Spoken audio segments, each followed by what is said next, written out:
600 watt-hours per kilogram is the number Chery put on the table at CES, while the battery industry remained stuck around 300 watt-hours per kilogram.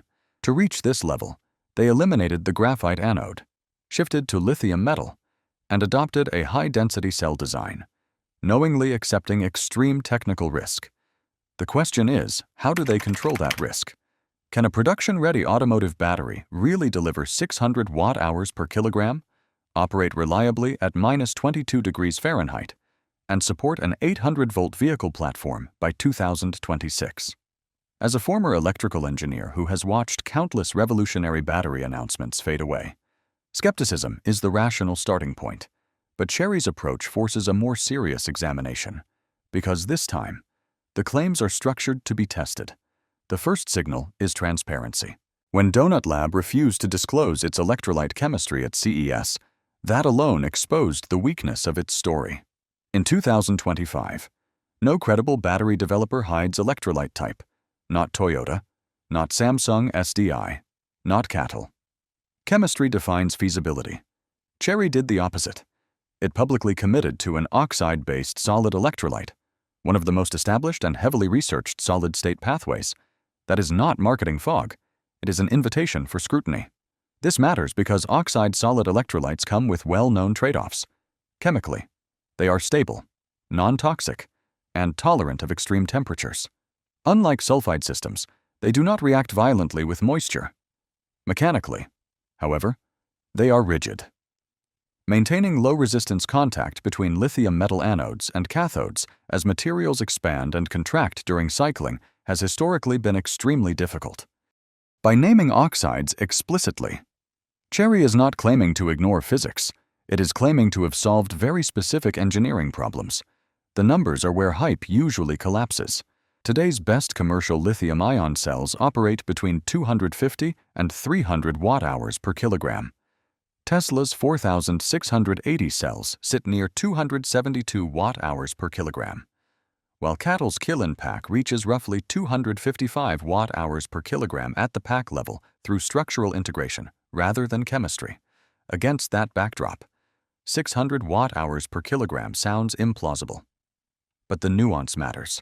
Lithium metal anodes have a theoretical specific capacity of 3,860 milliampere-hours per gram, nearly 10 times that of graphite. Solid-state batteries using lithium metal have always promised these densities. Physics has never been the barrier. The problem has been dendrites, microscopic lithium filaments that form during charging and cause internal short circuits in liquid systems. This is why lithium metal was abandoned decades ago despite its potential. Solid electrolytes, in theory, suppress dendrites while enabling lithium metal architectures. Researchers have known this for decades. What has remained elusive is durability outside the lab, under fast charging, temperature swings, mechanical stress, and real-world cycling. This gap between laboratory success and industrial reliability is where most solid-state promises have failed. Chery's claim is not framed as a lab breakthrough. It is framed as vehicle integration, including an 800-volt architecture and fleet deployment starting in 2026. That distinction is critical. Laboratory results can be curated. Fleet data cannot. High-utilization vehicles accumulate mileage rapidly, exposing degradation and failure modes within months. If these batteries underperform, the evidence will surface quickly. Cold weather performance is the next major signal. Most automakers quietly downplay winter behavior because conventional EVs routinely lose 30 to 40% of range in harsh cold. Liquid electrolytes thicken, ionic mobility drops, and internal resistance spikes. This is fundamental electrochemistry. Chery is claiming stable operation at -22 degrees Fahrenheit, a condition many EVs struggle to handle at all. If one were exaggerating, this is not the test condition to highlight. Oxide solid electrolytes, however, maintain conductivity over a wider temperature range because they do not freeze or thicken like liquids. If interfacial resistance has truly been controlled, improved cold performance would follow naturally. The implications go beyond range. Range anxiety is driven by unpredictability. Drivers fear waking up to an EV that delivers far less range on a cold morning than expected. A battery that performs consistently in extreme cold would remove one of the strongest psychological barriers to EV adoption in northern climates. The obvious question is why Chery might succeed where others have stalled. Toyota has spent over a decade developing solid-state batteries and holds more patents than any company in the field. Samsung SDI, LG Energy Solution, Panasonic, and QuantumScape have invested billions, yet none have delivered a mass-produced solid-state EV. Two explanations are plausible. First, solid-state development is cumulative. The entire industry learns collectively, and oxide-based systems may have quietly crossed a critical threshold. Second, China's vertically integrated supply chain matters when raw materials, processing, cell manufacturing, and vehicle production are tightly coordinated. Iteration speed and cost reduction follow a different curve than in fragmented ecosystems. Chery's rollout strategy adds credibility. Rather than immediate mass market claims, the company plans a controlled fleet deployment in ride-hailing and leasing services, followed by broader commercialization. This is how high-risk automotive technology is normally introduced.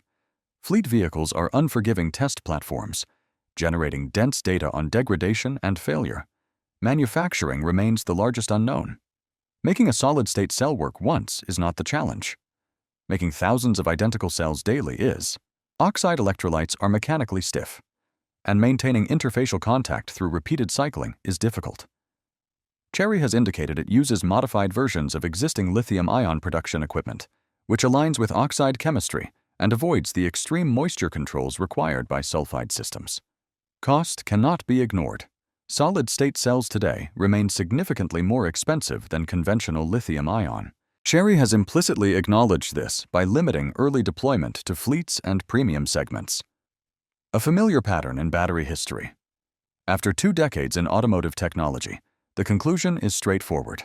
Chery's announcement deserves to be treated differently because it has made itself falsifiable by naming oxide electrolytes, specifying energy density, committing to an 800-volt architecture, emphasizing cold weather performance, and setting a 2026 timeline.